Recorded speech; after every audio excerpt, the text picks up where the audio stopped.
Hello friends, good morning all of you. आप सभी का स्वागत है आपके अपने यूट्यूब चैनल की कॉन्सेप्ट्स पर। रोज की तरह फिर मैं आपके साथ हूं और आज भी हमारा चैप्टर जो है वो संधि से ही रिलेटेड है। अभी तक हमने स्वर संधि कंप्लीट कर लिया है।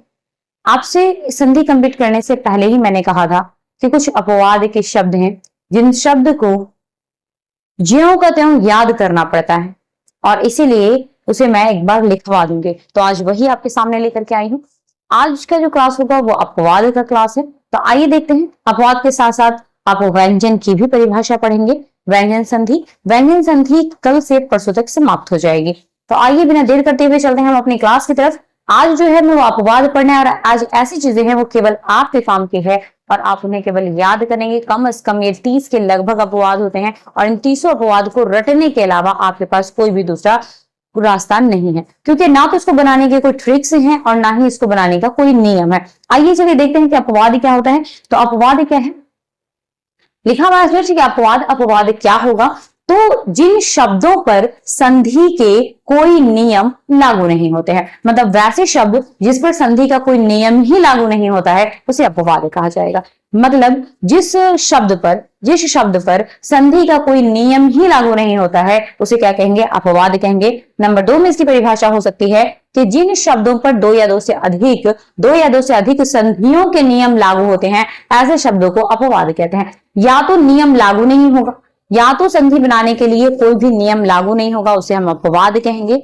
या संधि बनाने के लिए संधि के दो या दो से अधिक नियम लागू होते हो उसे हम अपवाद कहेंगे। तो आइए बिना देर करते हुए देखते हैं कि अपवाद कौन कौन से शब्द हैं, क्योंकि ये सारे शब्द आपको याद करने होंगे। मैं बार बार बोल रही हूँ कि सारे शब्द आपको याद करने होंगे। आप इस प्लेटफॉर्म पे पूरे शब्द लिख कर मैं दे रही हूँ आपके सामने में। 30 के लगभग शब्द होते हैं अपवाद के और 30 शब्द मैं आपके सामने दे रही हूँ। आइए देखते हैं पहला क्या है।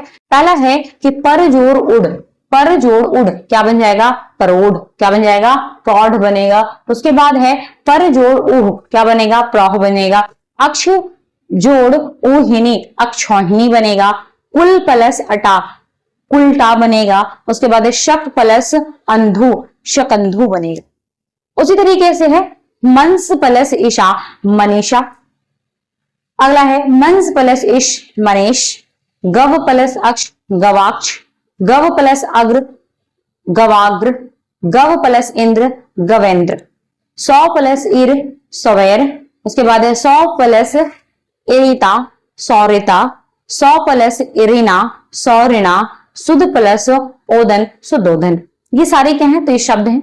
और ये कौन से शब्द होंगे, तो ये सभी अपवाद हैं, संधि के अपवाद हैं। इन्हें ज्यों का त्यों आपको रटना है, याद करना है, क्योंकि इसमें कोई परिवर्तन होता ही नहीं है। ये अपरिवर्तनीय शब्द है, इनमें कोई परिवर्तन नहीं आता। जैसे ये लिखा हुआ है वैसे ही आपके एग्जाम में डायरेक्ट पूछा जाएगा। तो आप इसे रट लें या इसे नोट, जब तक मैं साइड हो रही हूं आप इन्हें नोट कर लें या इसका स्क्रीनशॉट भी ले सकते हैं। आगे है सुख प्लस रित। सुख प्लस रित यानी सुखार्थ। उसके बाद है दश प्लस ऋण दशार्न। पर प्लस ऐशिति प्रेष्टि यानी प्रेषित। मृत प्लस अंड मृतंड। मार्त प्लस अंड मार्तंड। उसके बाद है मद प्लस मैं मृन मैं। षट प्लस नीति सनीति। उसके बाद है षट प्लस नवति तो सनवती। विश्व प्लस मित्र विश्वामित्र। मुस्ल प्लस धार मुसलाधार। दीन प्लस नाथ दीनानाथ। अगला देखते हैं, अगला क्या है। तो षट प्लस वती पद्म प्लस वती पद्मावती। प्रति प्लस घात प्रतिघात। अभि प्लस सार अभिसार। तो ये सभी क्या है, तो ये सभी अपवाद हैं। इन सभी अपवाद को फिर मैं कह रही हूं कि बार बार मैं बताती जा रही हूं, इन सभी अपवाद को केवल याद करना है, इसको लिखने या बनाने का कोई तरीका नहीं है। इन सभी को केवल आप याद करेंगे और इसीलिए मैं ये टोटल अपवाद, इतने ही अपवाद हैं, इससे हटकर कहीं से कुछ नहीं आता। आप कोई भी कॉम्पिटिशन एग्जाम दे लीजिए, चाहे वो किसी भी चीज का हो, सीटेट का हो या बीपीएससी का हो या ईएमआरएस का हो, एनवीएस का हो, केवीएस का हो, मतलब ऑल एग्जाम, टीजीटी हो, कुछ भी हो, आप कोई भी स्टेट लेवल का एग्जाम दे रहे हैं, उन सभी एग्जामों में ये सारे क्वेश्चंस पूछे जाते हैं और इसीलिए मैं आपके सामने में से लिख रही हूं, कहीं आपका कुछ छूट ना जाए। तो आप इन्हें नोट कर लें या आप इसका स्क्रीनशॉट ले लें। अगला टॉपिक हम देखेंगे व्यंजन संधि। अभी तक हम क्या पढ़ चुके हैं? तो संधि की परिभाषा, संधि में स्वर संधि हमारा पूरा कंप्लीट है, संधि में अपवाद हम देख चुके हैं। अब हमें क्या पढ़ना है? तो व्यंजन संधि। व्यंजन संधि के बाद हम पढ़ेंगे विसर्ग संधि। तो आइए देखते हैं व्यंजन संधि क्या होता है। तो दिया हुआ व्यंजन संधि क्या है? तो व्यंजन संधि में देख रहे हैं, व्यंजन संधि की परिभाषा है जब दो शब्दों को मिलाते समय, यानी ये ध्यान देना है कि हम शब्द कितने मिला रहे हैं? तो दो शब्द मिला रहे हैं। जब दो शब्दों को मिलाते समय स्वर से व्यंजन का, किससे? स्वर से व्यंजन का, मतलब दो शब्द मिला रहे हैं, एक स्वर और एक व्यंजन। तो स्वर से व्यंजन का, व्यंजन से स्वर का या व्यंजन से व्यंजन का मेल होता है। मतलब जब दो शब्द को हम मिलाते हैं, क्या कह रहा है कि जब दो शब्दों को मिलाते समय स्वर से व्यंजन का, व्यंजन से स्वर का, यहां पर ध्यान रखिएगा, इसे क्या कह रहा है कि स्वर से व्यंजन का, व्यंजन से स्वर का और व्यंजन से व्यंजन का मेल होता है और परिवर्तन केवल व्यंजन में ही होता है। और परिवर्तन किसमें होता है? व्यंजन में ही होता है। तब हम इसे क्या कहेंगे? व्यंजन संधि कहते हैं। यहाँ पे बहुत ध्यान से याद रखने वाली बातें हैं, क्योंकि यही पूरा टॉपिक्स हमारा क्रिएट करता है। ये जो परिभाषा देख रहे हैं, इस परिभाषा पर ही सारा हमारा जो भी व्यंजन संधि है, व्यंजन संधि के जितने भी नियम हैं, सब इसी पर आधारित है। तो आइए देखते हैं फिर से इस परिभाषा को देख लें। जब दो शब्दों को मिलाते समय स्वर से व्यंजन का, व्यंजन से स्वर का एवं व्यंजन से व्यंजन का मेल होता है और परिवर्तन केवल व्यंजन में ही होता है। मतलब मेल किसी का भी हो, स्वर से स्वर का हो, स्वर से व्यंजन का हो, व्यंजन से स्वर का हो या व्यंजन से व्यंजन का हो, लेकिन परिवर्तन किसमें होगा? तो परिवर्तन केवल व्यंजन में होगा। तो ऐसे शब्द को हम क्या कहेंगे? तो व्यंजन संधि कहते हैं। आइए देखते हैं व्यंजन संधि का नियम नंबर 1 क्या कहता है। व्यंजन संधि का नियम नंबर 1 क्या है? व्यंजन संधि के नियम नंबर 1 में क्या कह रहा है? तो नियम नंबर 1 कह रहा है कि जब क यानी क च सब आधा है, याद रखिएगा, क च सब में हलंत लगा हुआ है, क च ट त प, यानी ये सभी क्या है? घोष वर्ण है। कैसा है ये? घोष वर्ण है। सघोष वर्ण और घोष वर्ण आपको पढ़ाया गया है। सघोष, अघोष, सघोष ये सभी आपको पढ़ा दिया गया है। तो ये क्या है? यह घोष वर्ण है। यह कौन सा है? तो ये घोष वर्ण है। इसमें क्या आता है? य, र, ल, व। यहाँ पे ध्यान से देखिएगा, य, र, ल, व। जब क के साथ इनमें से कोई जुटे, क के साथ य, र, ल, व, इनमें से कोई भी जुटेगा तो ये बनेगा क्या? तो ये ग बनेगा। क्या बनेगा? ये ग बनेगा। ये क्या बनेगा? ग बनेगा। अगर च के साथ इनमें से य, र, ल, व, इनमें से कोई जुटेगा तब ये ज बनेगा। अगर ट के साथ इनमें से कोई जुटेगा, यानी य, र, ल, व में से कोई भी जुटेगा तब ये क्या बनाएगा? ये बनाएगा ट। उसके बाद ड बनाएगा। तो में अगर इनमें से कोई जुटेगा, य, र, ल, व, इनमें से चारों में से कोई जुट जाएगा तो ये क्या बनाएगा? द बनाएगा। प में अगर इनमें से कोई भी जुटेगा तो ये क्या बनाएगा? ब बनाएगा। बस अगर नियम हमें याद हो जाता है तो शब्द बनाने में सबसे आसान होगा। अगर क के साथ हम ये देख रहे हो कि य, र, ल, व कोई भी जुट रहा है, क के साथ अगर कुछ जुट रहा है तो वो क्या बनाएगा?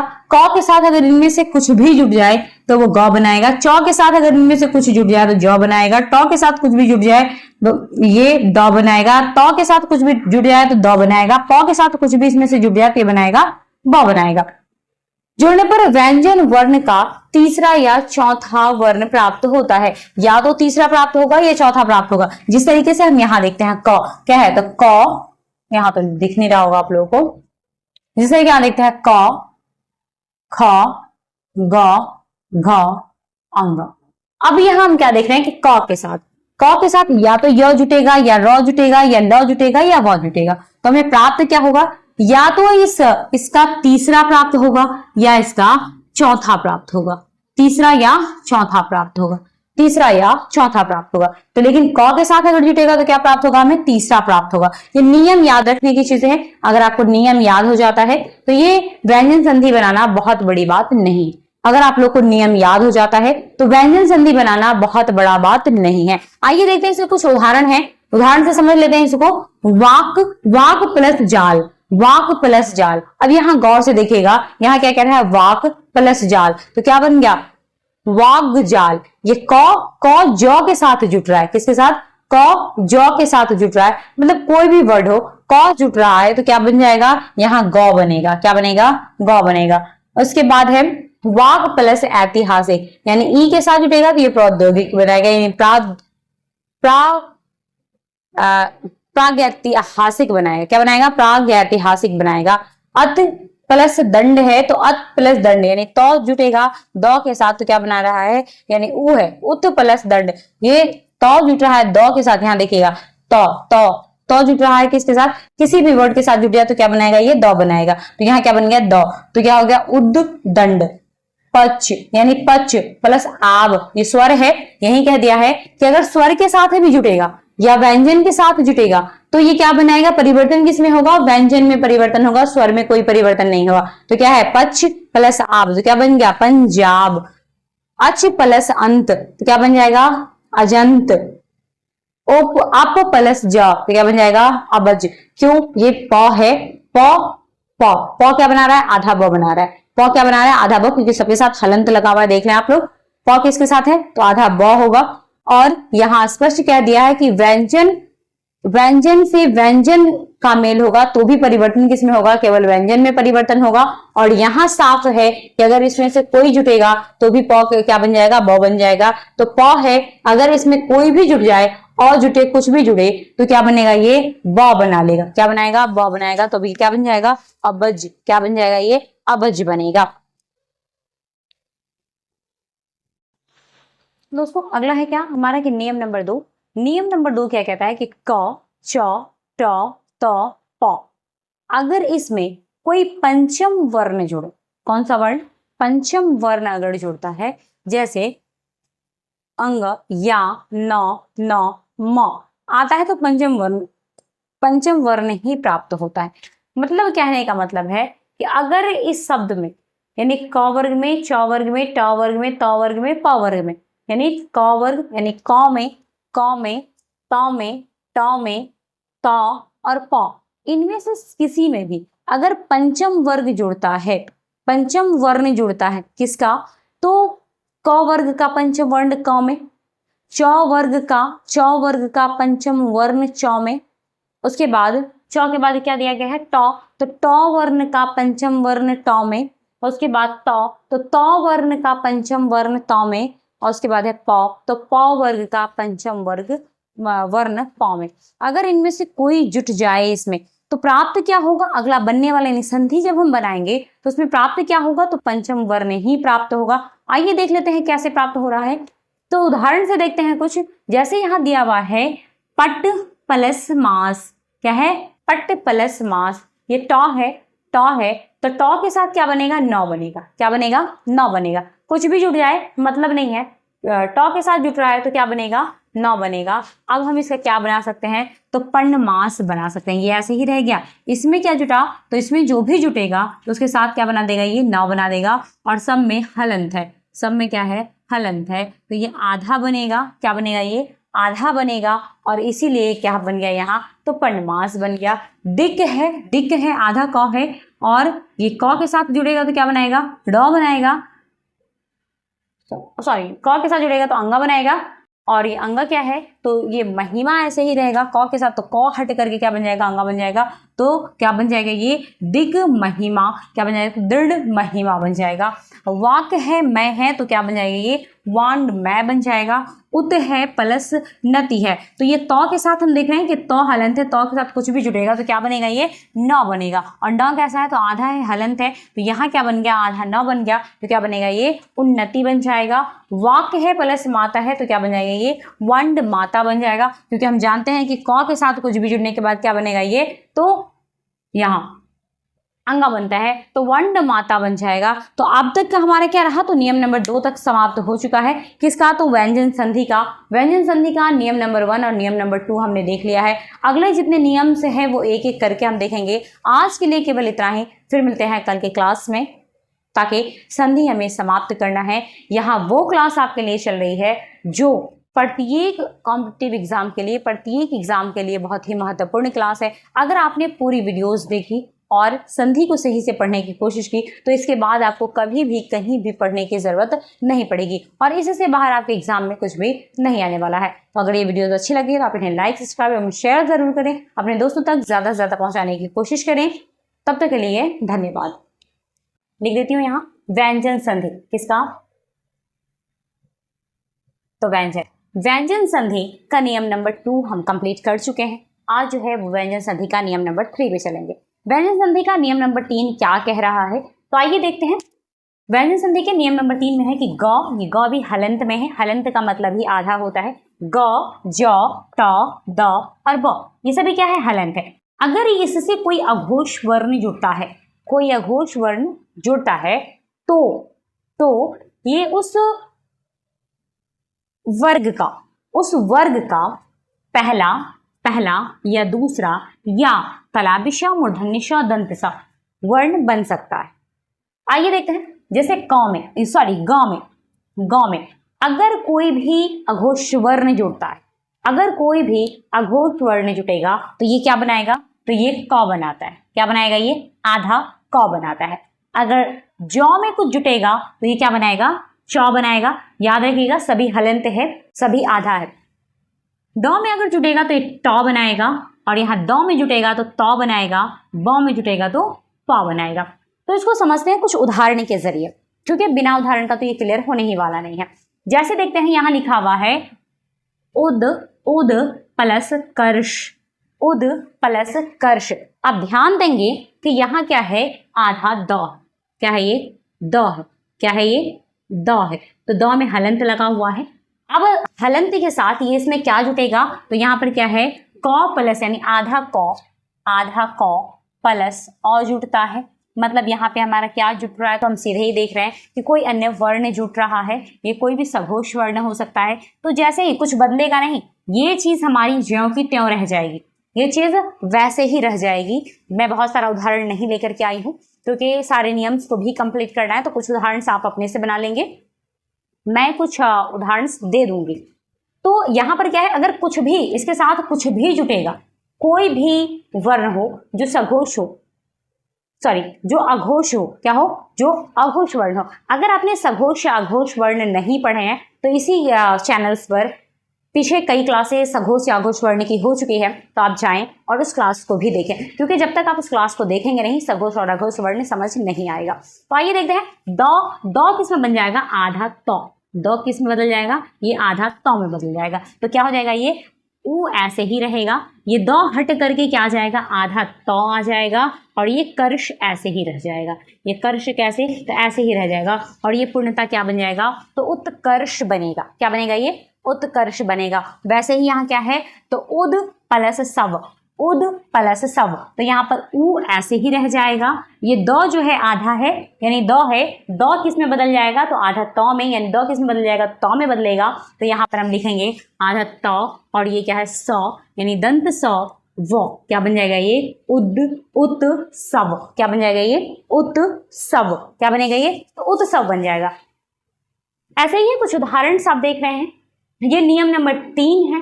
नियम नंबर 4 की तरफ चलते हैं। नियम नंबर 4 में कह रहा है कि या तो ई हो या ऊ हो, ई हो या ऊ हो। अगर उसके साथ सौ जुड़ता है, यानी कौन सा, तो अगर उसके साथ दंत सौ जुड़ता है तो वह मूर्धन्य श, यानी षटकोण वाला श, मूर्धन्य स बन जाता है। यह स्पष्ट है, यहाँ गौर से देख लेंगे। ये नियम नंबर 4 है। ये क्या है, ये नियम नंबर 4 है। नियम नंबर 4 क्या कहता है कि अगर ई कौन सी ई, तो छोटी ई, अगर ई या छोटा ऊ जुटता है किससे, तो दंत स से। किससे जुड़ता है, तो दंत स से अगर जुड़ता है तो यह मूर्धन्य श बना लेता है। आइए इसका भी कुछ उदाहरण देख लेते हैं। जैसे लिखा हुआ है अभी, यहाँ पर देखिएगा कि अभी, भी में क्या है, भी, इसमें हर्ष ई है, इसमें क्या है, हर्ष ई है और ये किसके साथ जुट रहा है, 100 के साथ जुट रहा है। किसके साथ जुट रहा है, 100 के साथ जुट रहा है। मात्रा वैसे ही रह जाएगी। तो ई अगर जुट जाएगा, ई अगर जुटेगा 100 के साथ, तो ये क्या बन जाएगा, इसको कुछ नहीं करना है, ये 100 किस में बदल जाएगा, तो ये जो सौ है, ये सौ बदल जाएगा। ये सौ किस में बदल जाएगा? तो ये मूर्धन्य श में बदल जाएगा। अगर ई या ऊ हो, अगर ई या ऊ हो किसी भी वर्ण में, यानी जो हम संधि बनाते हैं, संधि का जो अगर हम विच्छेद कर रहे हैं तो विच्छेद के पहले वर्ण में, विच्छेद के पहले वर्ण में, या अगर हम संधि बना रहे हैं, या अगर हम संधि से विच्छेद बना रहे हैं, कुछ भी बना रहे हो, ध्यान हमें केवल इन बातों की ही रखनी है कि अगर ई होगा, ई या ऊ आएगा अंत में, यानी ये पहला वर्ण, ये दूसरा वर्ण, अलग अलग कर दिए, इसको विच्छेद कर दिए संधि का, और ये क्या बन गया? संधि बन गया। तो अगर हम संधि को जोड़ेंगे, तोड़ेंगे, संधि को अगर हम तोड़ेंगे, क्या करेंगे? तोड़ेंगे। अगर हमारे सामने में आ गया अभिषेक, अगर इसका कहा गया संधि विच्छेद बनाने के लिए, तो क्या बनाएंगे? ये अभी ऐसे ही रह जाएगा, ये अभी ऐसे ही लिखेंगे, प्लस ये जो है ये मूर्धन्य श है। मूर्धन्य श किस में बदल जाएगा? तो मूर्धन्य श बदल जाएगा दंत स में, और ऊपर ये मात्रा ऐसे ही होगी, और ये क, ये अभिषेक हो गया। क्या हो गया? ये अभी प्लस सेक, अभी प्लस सेक। लेकिन अगर इसी अभी प्लस सेक का संधि बनाना है, विच्छेद नहीं, संधि बनाना है, तो ये वाला जो सौ है, ये जो सौ है वो किस में बदल जाएगा? तो वो मूर्धन्य श में बदल जाएगा। किस में बदल जाएगा? मूर्धन्य श में बदल जाएगा। तो यहाँ भी वही है, अभी प्लस सेक क्या बन गया? अभिषेक। वी प्लस सम क्या बन जाएगा? विषम। उसके बाद नी प्लस सेचन क्या बन जाएगा? निषेचन। नी प्लस संग क्या बन जाएगा? निसंग। ये मात्रा नहीं है, यहाँ ध्यान रखिएगा, ये मात्रा नहीं है, ये अनुस्वार है। ये क्या है? ये अनुस्वार है। तो नी प्लस संग क्या बन जाएगा? निशंग। तो ये नियम नंबर 3 और नियम नंबर 4 हमारा कंप्लीट हो गया है। नियम नंबर 3 और नियम नंबर 4 क्या है? कंप्लीट है। चलते हैं हम अपना नेक्स्ट नियम नंबर 5 की तरफ। आइए नियम नंबर 5 देखते हैं। नियम नंबर 5 क्या कहता है? तो नियम नंबर 5 में है कि यदि छोटी ई और छोटा ऊ, यानी ई और ऊ प्लस आधा सौ थ, यानी आधा सौ थ एक साथ अगर जुड़ा हो, तो ध्यान रखिएगा यहाँ क्या कह रहा है कि छोटी ई और छोटा ऊ, अगर किसी भी शब्द में छोटी ई छोटा ऊ आ जाए, अंत में छोटी ई या छोटा ऊ आ जाए, उसमें आधा सौ और थ लगे हो, यानी दूसरे शब्द में, उसके दूसरे शब्द में जब हम विच्छेद बनाते हैं तो विच्छेद के पहले शब्द में छोटी ई या ऊ हो, दूसरा जो शब्द होगा जिसको हम प्लस करके लिखते हैं उसमें आधा सौ और थ होगा। तो ये नहीं बदलेगा। ये क्या होगा? ये नहीं बदलेगा। इनमें से कोई नहीं बदलेगा, ये दोनों बदलेगा। ये दोनों कैसे बदलेगा? तो आधा सौ जो है वो मूर्धन्य श जिसको हम षटकोण वाला श कहते हैं, वो आधा हो जाएगा, और थ जो है वो ठ में बदल जाएगा। आइए उदाहरण से देखते हैं। जैसे दिया हुआ है युधि प्लस स्थिर, युधि प्लस स्थिर। यहाँ मैं इसको कुछ क्लियर कर रही हूँ। युधि क्या है? तो युधि, इसमें क्या है? तो यू, और यहाँ पर क्या आ रहा है? तो यहाँ पर ई आ रहा है। ये तो यू ऐसे ही रह जाएगा। यहाँ पे क्या आ रहा है? तो यहाँ पर ई आ रहा है। यू तो ऐसे ही रहेगा, और लास्ट में क्या है? तो ई आ रहा है, यानी धी किसकी आवाज आ रही है? ई की आवाज आ रही है। और प्लस यहाँ पे क्या है? स्थिर। क्या है यहाँ पे? स्थिर। यहाँ पे मतलब क्या हो गया? ये जो है ये आधा श है, ये आधा दंत स है, और ये थ है।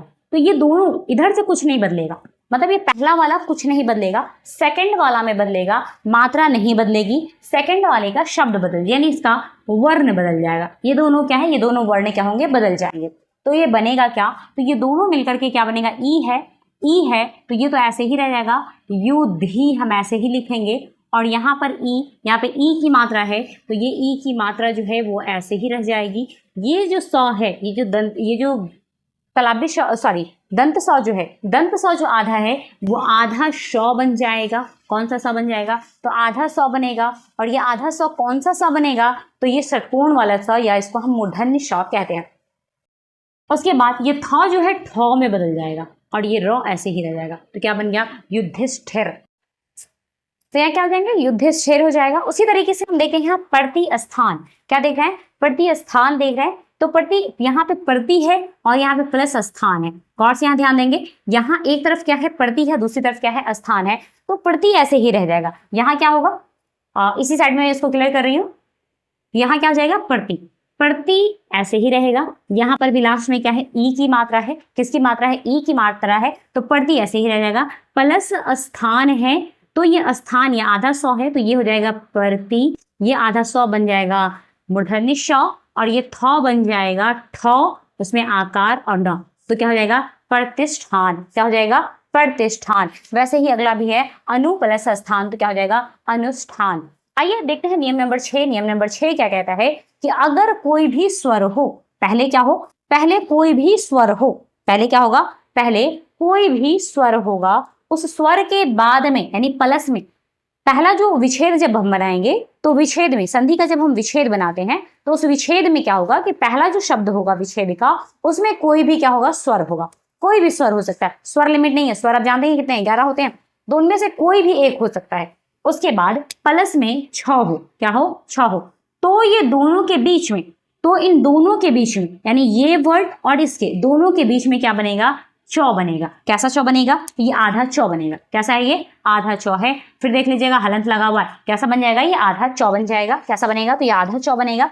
आइए उसको उदाहरण से देखते हैं कैसे होगा। जैसे है अनु, अनु, यहां देख लीजिएगा अनु, अनु, यानी यहां पर जो बात हो रही है तो ऊ की बात हो रही है, यहाँ पे इसकी ऊ की बात हो रही है, ये एक स्वर है। क्या है, ये स्वर है, तो ओ। उसके बाद क्या है छेद, यानी छेद, अनु प्लस छेद। अब हमें क्या करना है, इसका संधि बनाना है। क्या बनाना है, इसका संधि बनाना है। और ये सभी जो हैं ये व्यंजन संधि के उदाहरण हैं। ये नियम नंबर 6 चल रहा है, नियम नंबर 6 है और ये किसी है, तो ये व्यंजन संधि के उदाहरण है। यहाँ पे ऊ मात्रा आ रही है, मतलब ऊ है, ऊ क्या है, एक स्वर है, ऊ क्या होगा, स्वर है। स्वर के साथ प्लस में क्या आ रहा है, छ, प्लस में क्या आ रहा है, छ आ रहा है। तो इस दोनों के बीच में कुछ नहीं करना है, ये सबसे सिंपल है, इसको कुछ करना ही नहीं है, ये सबसे सिंपल माना जाता है, इसमें कुछ नहीं है। तो क्या होगा यहाँ पे अनु प्लस छेद यहाँ पर दिया हुआ है, तो उस छेद से पहले यानी छेद, इस छेद से पहले हमें क्या करना है, अनु लिखेंगे, ऐसे ही लिखेंगे अनु।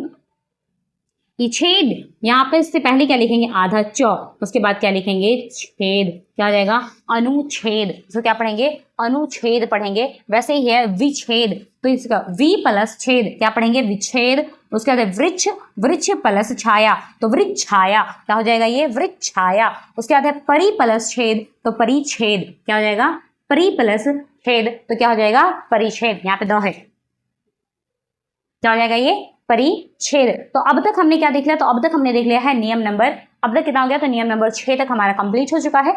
अब चलते हैं नियम नंबर 7 की तरफ।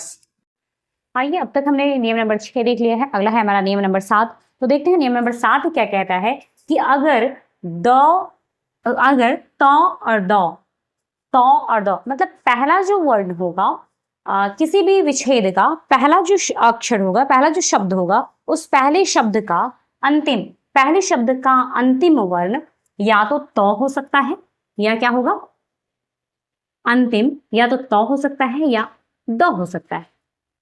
जब हम संधि का विच्छेद करते हैं, जब हम संधि का विच्छेद करते हैं, तो उस विच्छेद का पहला शब्द का, उस विच्छेद के पहले शब्द का अंतिम वर्ण या तो होगा या द होगा।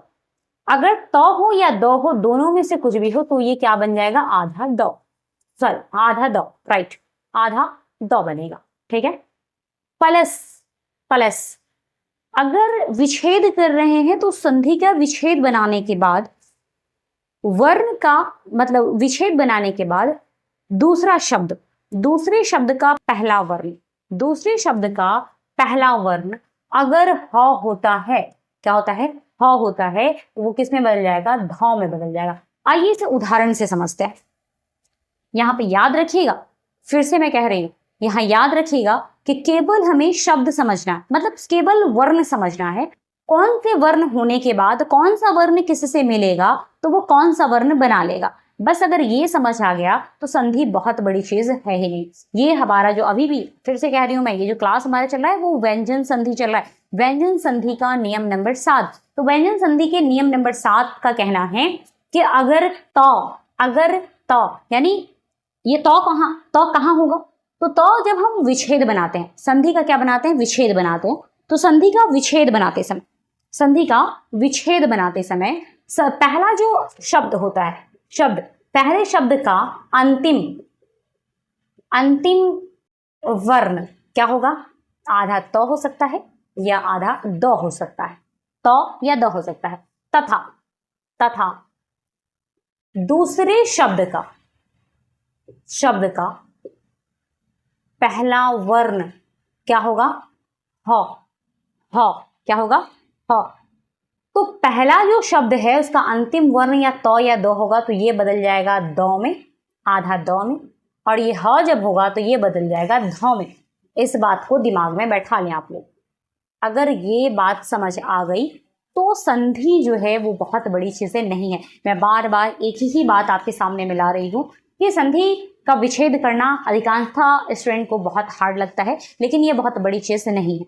केवल हमें समझना क्या है, तो केवल ये समझना है कि किस वर्ण, कौन सा वर्ण शब्द के पहले होगा, कौन सा वर्ण शब्द के बाद होगा, तो दोनों के होने के बाद क्या बन सकता है, या दोनों को हमें जोड़ना है तो क्या बन सकता है। तो आइए देखते हैं, ये आधा द या ध बनेगा। अब हमारे सामने कुछ उदाहरण है, जैसे उदाहरण में दिया हुआ है, उदाहरण में हमारे पास दिया हुआ है, 1 मिनट रुक जाइए, हो सकता है कि दिक्कत हो समझने में।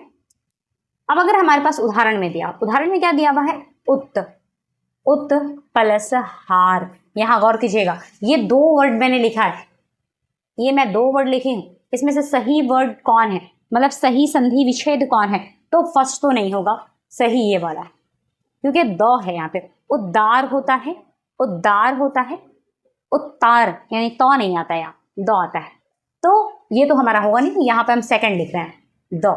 अब इसका क्या होगा, ये ऊ तो ऐसे ही रह जाएगा, ये ऊ ऐसे ही रहेगा, ये द जो है ये आधा द बनेगा, मैं तो वाला भी बता दूंगी, ये आधा द बनेगा, प्लस ये ह की जगह पर क्या हो जाएगा, ध हो जाएगा, आकार और र ऐसे ही रहेगा। अब इसको क्या करना है, जोड़ देना है, जोड़ करके संधि में क्या है, विच्छेद हमारे पास दिया होगा तो उसको जोड़ करके संधि बना देनी है, या अगर संधि हमें दिया हुआ है तो उसको तोड़ करके विच्छेद बना देना है। तो आइए इसको जोड़ते हैं, क्या आएगा, तो या तो हम इसको लिख सकते हैं उद्धार, ऐसे भी कई सारी बुक्स में, कई सारी किताबों में ऐसे भी लिखे आ रहे हैं आज के समय में, या इसको हम लिख सकते हैं उ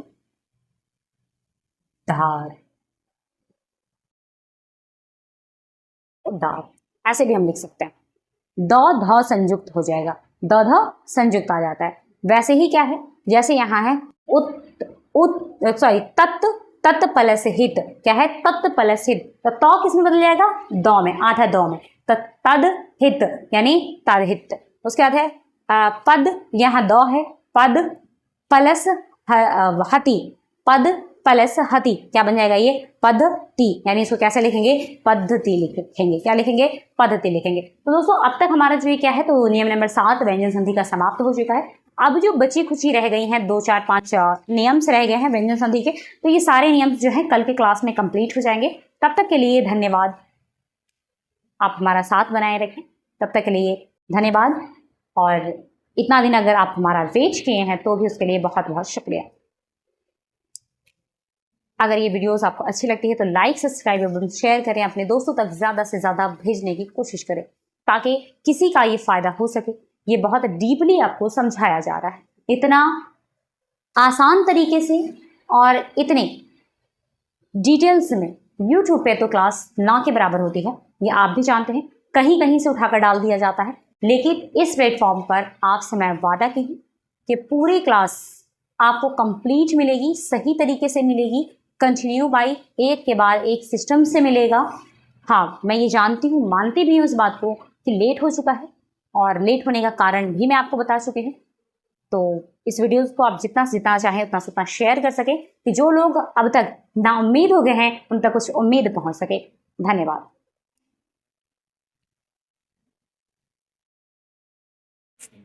तो यहाँ क्या हो जाएंगे, युधिष्ठिर हो जाएगा। उसी तरीके से हम देखते हैं यहाँ प्रति स्थान, क्या देख रहे हैं, प्रति स्थान देख रहे हैं, तो प्रति, यहाँ पे प्रति है और यहाँ पे प्लस स्थान है। गौर से यहाँ ध्यान देंगे, यहाँ एक तरफ क्या है, प्रति है, दूसरी तरफ क्या है, स्थान है, तो प्रति ऐसे ही रह जाएगा। यहाँ क्या होगा, इसी साइड में इसको क्लियर कर रही हूँ, यहाँ क्या हो जाएगा, प्रति, प्रति ऐसे ही रहेगा। यहाँ पर भी लास्ट में क्या है, ई की मात्रा है, किसकी मात्रा है, ई की मात्रा है, तो प्रति ऐसे ही रह जाएगा। प्लस स्थान है, तो ये स्थान, ये आधा 100 है, तो ये हो जाएगा प्रति, ये आधा 100 बन जाएगा मूर्धन्य श, और ये थ बन जाएगा ठ, उसमें आकार और न, तो क्या हो जाएगा, प्रतिष्ठान, क्या हो जाएगा, प्रतिष्ठान। वैसे ही अगला भी है अनु प्लस स्थान, तो क्या हो जाएगा, अनुष्ठान। आइए देखते हैं नियम नंबर 6। नियम नंबर 6 क्या कहता है कि अगर कोई भी स्वर हो, पहले क्या हो, पहले कोई भी स्वर हो, पहले क्या होगा, पहले कोई भी स्वर होगा, उस स्वर के बाद में यानी प्लस में पहला जो विच्छेद जब हम बनाएंगे तो विच्छेद में, संधि का जब हम विच्छेद बनाते हैं तो उस विच्छेद में क्या होगा कि पहला जो शब्द होगा विच्छेद का, उसमें कोई भी क्या होगा, स्वर होगा।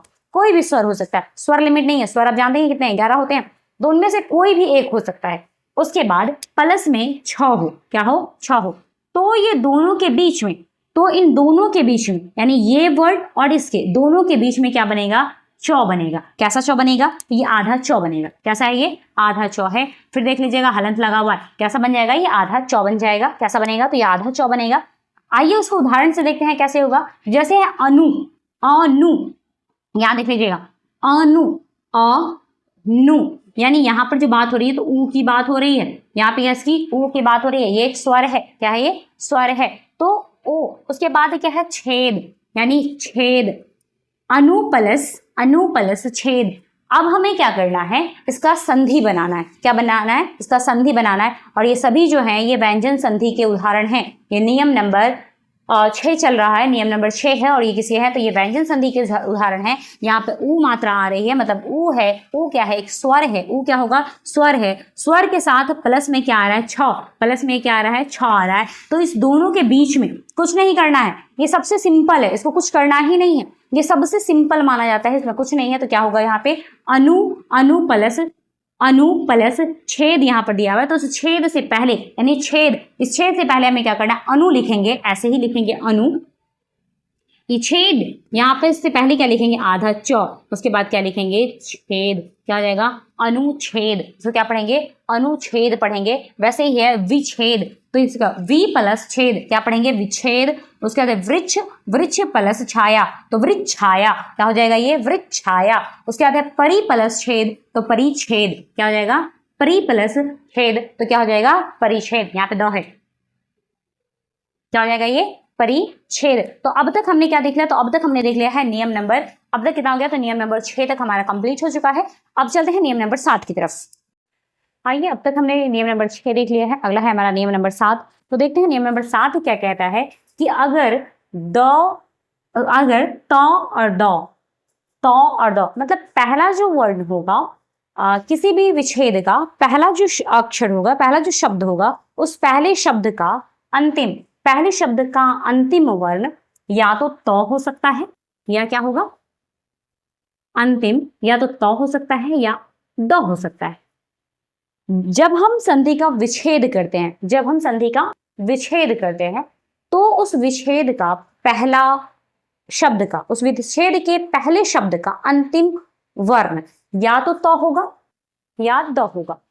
अगर तो हो या द हो, दोनों में से कुछ भी हो, तो ये क्या बन जाएगा, आधा द, सॉरी आधा द, राइट, आधा द बनेगा।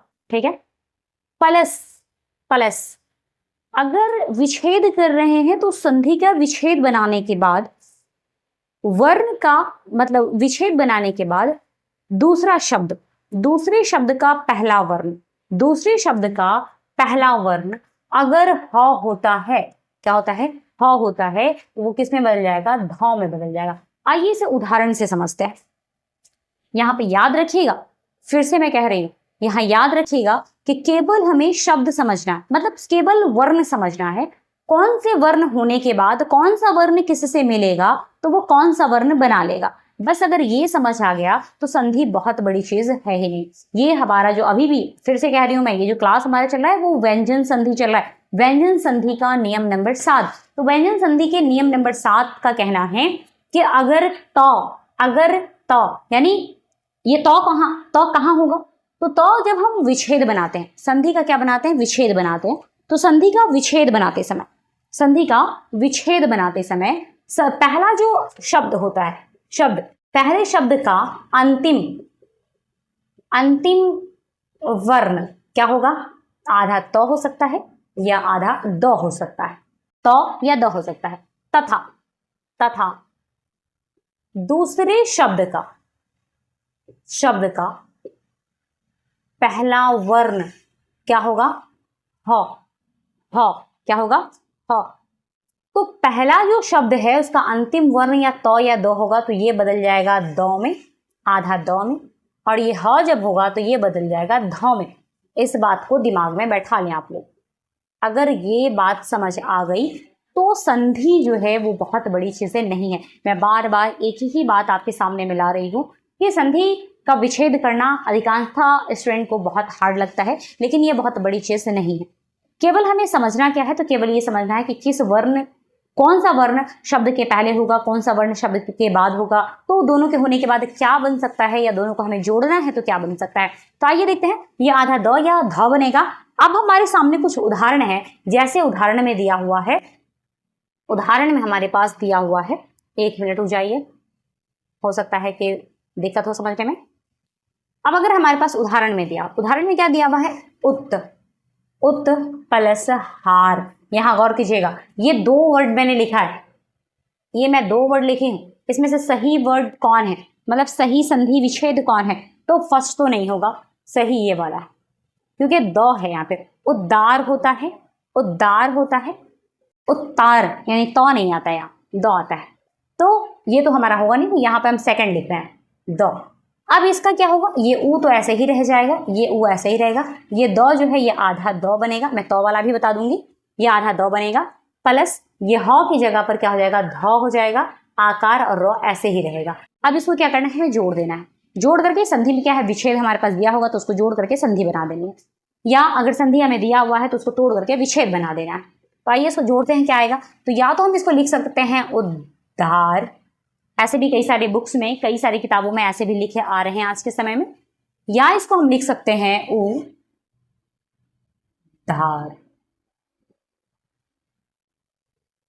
उद्धार, ऐसे भी हम लिख सकते हैं। द ध संयुक्त हो जाएगा, द ध संयुक्त आ जाता है। वैसे ही क्या है, जैसे यहाँ है तत् प्लस हित, क्या है, तत् प्लस हित, तो किस में बदल जाएगा, द में, आधा द में, तो तद हित यानी तद हित।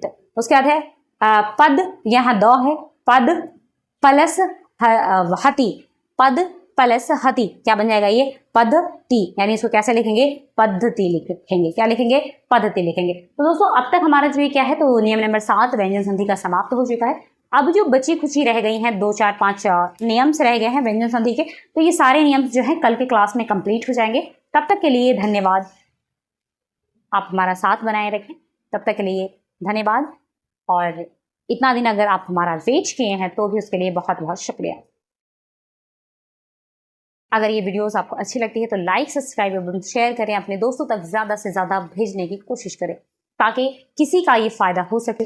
ये बहुत डीपली आपको समझाया जा रहा है, इतना आसान तरीके से और इतने डिटेल्स में। यूट्यूब पे तो क्लास ना के बराबर होती है, ये आप भी जानते हैं, कहीं कहीं से उठाकर डाल दिया जाता है, लेकिन इस प्लेटफॉर्म पर आपसे मैं वादा की कि पूरी क्लास आपको कंप्लीट मिलेगी, सही तरीके से मिलेगी, कंटिन्यू बाई एक के बाद एक सिस्टम से मिलेगा। हाँ, मैं ये जानती हूँ, मानती भी हूँ इस बात को कि लेट हो चुका है, और लेट होने का कारण भी मैं आपको बता चुके हैं। तो इस वीडियोस को आप जितना से जितना चाहें उतना से उतना शेयर कर सके, कि जो लोग अब तक नाउम्मीद हो गए हैं उन तक कुछ उम्मीद पहुँच सके। धन्यवाद।